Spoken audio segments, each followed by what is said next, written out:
طراحی کردن یک تکنیک است. سایه روشن‌ها و سایه‌ها را به طور دقیقی با هم می‌آمیزد تا ساختار استخوانی صورتتان را مطلوب‌تر جلوه کند. به صورتتان یک حالت سه‌بعدی می‌دهد. حال شما چگونه می‌توانید به نقاط صورتتان سایه بزنید تا برجستگی آن را کمتر نشان دهد؟ از پودری استفاده کنید که 2 درجه تیره‌تر از رنگ پوستتان است. طرح دادن به چشم‌ها را بازتر نشان می‌دهد. از رنگ روشن‌تری در پلک‌ها و از رنگ تیره‌تری در چروک زیر چشمان استفاده کنید و از کرم پودر اضافه استفاده نکنید. سپس شما می‌توانید به پودر زدن ادامه دهید تا رنگ دلخواهتان به دست آید.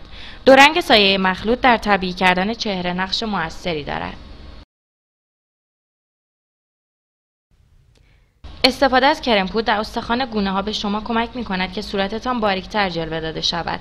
سپس سایه تیره‌تری از پودر را در زیر استخوان گونه در فرورفتگی‌ها استفاده کنید و به حالت نیم دایره‌ای و کلی از کرم پودر در گونه‌ها استفاده کنید. طراحی خط چانه به قالب بندی چهره‌تان کمک می‌کند. از رنگ تیره‌تری از پودر در زیر خط چانه‌تان استفاده کنید تا بر سایه طبیعی تاکید بیشتری داشته باشد. برای باریک کردن صورتتان اطراف آن را سایه بیاندازید. پودر را در شقیقه‌ها بمالید تا اطراف خط چانه پایین بیاید.